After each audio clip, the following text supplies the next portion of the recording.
Welcome back, guys, to GTA 6 Explained, and in today's video we're going to be talking about every GTA 6 gang we know about so far, and let's get straight into it. So every single GTA game has had its own underworld of gangs, mafias, and crews running the streets, and San Andreas gave us the families, the ballas, and the vagos. GTA 5 also had its own version of street gangs and bikers, pretty much, and Vice City had the Cubans, the Haitians, and the Forelli family, and GTA 4 also had the bikers and the mob. Now, pretty much, so, it's pretty much a guarantee that GTA 6 will be packed with, gangs and criminal organizations too. And honestly, based on what we've pulled from the leaks, the trailers, and the official screenshots, we're already getting a pretty solid picture of who's going to be running Leonida. And yeah, so today I'm going to be breaking down every gang, crew, and faction we currently know about, and a few we're going to be predicting. So let's get into it. So pretty much what we knew before the trailers back in 2020, back in 2022 when the leaks dropped, we got our first real hints about the game's gang landscape. So a few names like stood out immediately. For example, the Sangue Sun, which was confirmed as a Haitian connected gang. There's also the Guardia brothers, a group we still don't know a lot about. And then there's also a far-right militia, which was barely mentioned at the time, but now it's looking very relevant.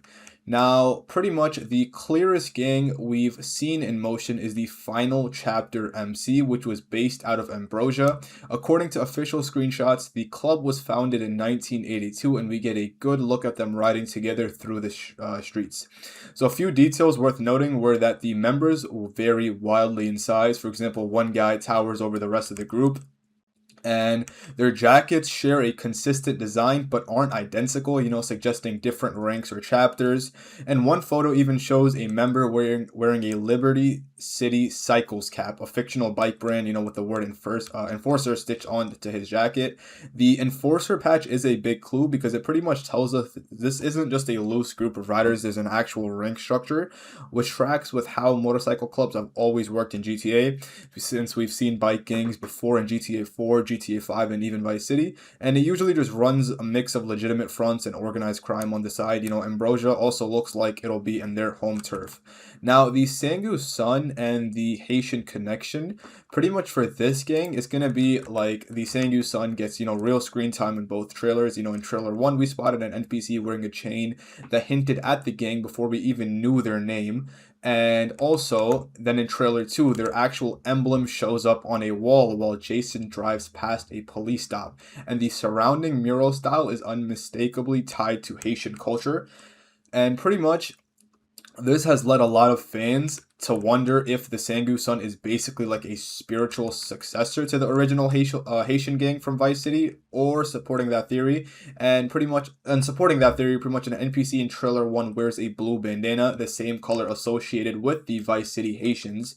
And not only that, the members also shown later have matching tattoos, chains, and clothing across both trailers, even though, it kind of looks shifted between leaks.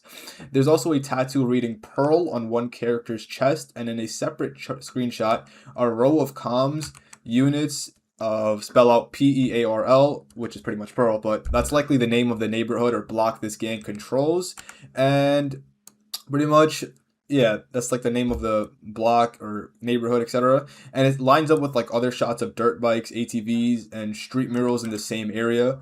Now, there's also going to be a Port Gellhorn's unnamed crime problem, which is pretty much Port Gellhorn used to be a thriving vacation town. Now it's described as a rundown, cheap motels, abandoned attraction, dead strip malls, and as based on the screenshots we've seen, it becomes a hotspot for drug activity. We don't really have a name for what gang could possibly be running things around here. However, the visual clues we see that are a man with visible bullet scars, a bat, and weed plants growing in the background. So a close-up of another local covered in scars and tattoos, a separate shot showing what looks like to a hand-to-hand deal, a woman selling pills out of a car. So it's pretty much going to be like a drug hotspot type of area.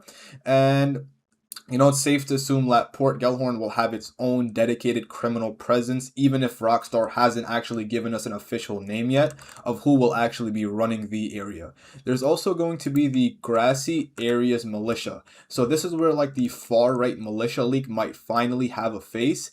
Several screenshots show a group operating out of these swampy rural sections of the map, and they're doing a lot more than fishing. So we pretty much see them hunting alligators from an airboat. We also see them fleeing from a police in a truck loaded with alligator carcasses. So this could be some sort of like poacher gang or whatever. But pretty much, that's not tourist behavior. That's definitely some kind of like, illegal operation, like poaching, smuggling, or something, tied to the broader militia angle from the leaks. Nothing connects, but the pieces do fit. There's also going to be some returning faces and cartel connections. So beyond the new groups, there's a strong chance of some of the classic factions making a comeback. For example, the Colombian Cartel, the Forelli crime family, the Diaz gang, the Mitch Baker's biker crew, and also the Tommy Vercetti's empire. Not Tommy himself, but whatever's left of the organization he built. And pretty much there's also like a screenshot showing Lucia in what appears to be prison setting with other inmates visible behind her. That opens the door for an actual prison gang storyline once we get to, play through her arrest arc. But that would obviously be when the game itself drops on November 19. But yeah, and then there's also going to be the Leonida Keys wildcard. So we already know Jason and Lucia work for Brian Heder running drugs through the Keys, but there's no way Brian operates alone in that market.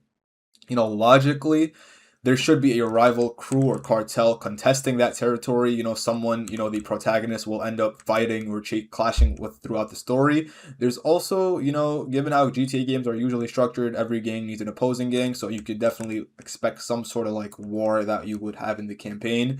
And that's pretty much everything we currently know and suspect about the gangs of GTA 6, from biker clubs in Ambrosia to drug crews in Port Gellhorn, swamp militias, and the possible return of Vice City legends.